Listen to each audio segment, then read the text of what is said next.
Bharatiya Janata party के पूर्व केंद्रीय मंत्री अश्विनी चौबे के एक बयान के बाद बिहार की राजनीति में एक खलबली मच गई है। उनके बयान के बाद बिहार में कई राजनीतिक सवाल खड़े हो गए हैं। माना जा रहा है उनके बयानों का सीधा असर बिहार के प्रदेश अध्यक्ष सम्राट चौधरी पर पड़ने वाला है। दरअसल बीजेपी के सीनियर लीडर अश्विनी चौबे ने दिल्ली में एक बयान में ये कहा कि वो जमीनी स्तर के कार्यकर्ता है। उन्होंने भाजपा में दरी तक उठाने का काम किया है। उन्होंने कहा कि वो चाहते हैं कि 2025 में बिहार में बीजेपी की सरकार बने। इसके बाद उन्होंने जो बात कही वो सीधे तौर पर बिहार के प्रदेश अध्यक्ष सम्राट चौधरी को टारगेट करने वाला है। अश्विनी चौबे ने दिल्ली में एक बयान में ये कहा कि बिहार प्रदेश अध्यक्ष भाजपा को किसी को बनाए वो उसके साथ खड़े रहेंगे, मगर आयातित माल नहीं चलेगा। उन्होंने कहा कि आयातित लोगों को मंत्री, सांसद, विधायक बनाया, मगर राष्ट्रीय अध्यक्ष और प्रदेश अध्यक्ष मूल रूप से उस विचारधारा का होना चाहिए जो विचारधारा पंडित दीनदयाल उपाध्याय, श्यामा प्रसाद मुखर्जी और अटल बिहारी वाजपेयी ने पार्टी को दी है। अश्विनी चौबे के इस बयान के बाद ये माना जा रहा है कि उनका सीधा टारगेट बिहार के प्रदेश अध्यक्ष सम्राट चौधरी है। बताया जा रहा है कि अश्विनी चौबे का ये बयान उस वक्त आया है जब उन्होंने खुद को राज्यपाल बनाए जाने का ऑफर ठुकरा दिया है। ऐसे में ये माना जा रहा है कि अश्विनी चौबे बिहार के प्रदेश अध्यक्ष की कमान संभालने के इच्छुक है। अश्विनी चौबे बीजेपी के विचारधारा के जमीनी स्तर के कार्यकर्ता भी है।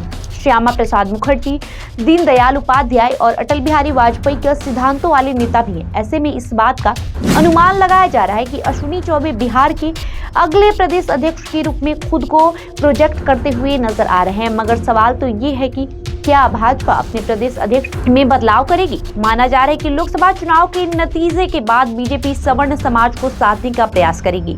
बीजेपी के पास सवर्ण समाज को साधने के लिए कई चेहरे हैं जिन्हें बीजेपी आगे कर सकती है। एक तरफ जहां अश्विनी चौबे ब्राह्मण चेहरा है जिससे छेड़छाड़ का खामियाजा बीजेपी को भुगतना पड़ा है। अश्विनी चौबे बक्सर लोकसभा सीट से सांसद थे। यहाँ बाहरी मिथिलेश तिवारी को उतारने के बाद बीजेपी को ये सीट गंवानी पड़ी।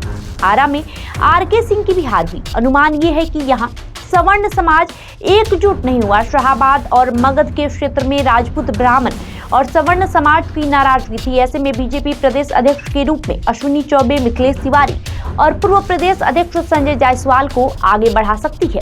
गोपाल जी ठाकुर भी इस रेस में शामिल माने जा रहे हैं। बीजेपी के सामने चुनौती ये है कि उसे एक तरफ सवर्ण समाज को भी साधना है और कुशवाहा समाज को भी नाराज नहीं करना है। बीजेपी की राजनीति में लालू प्रसाद यादव कुशवाहा समाज पर दांव खेल रहे हैं। लालू की कोशिश है कि कुशवाहा समाज को बीजेपी और जेडीयू से तोड़कर अपने पाले में लाया जाए। वजह साफ है, विधानसभा चुनाव नजदीक है।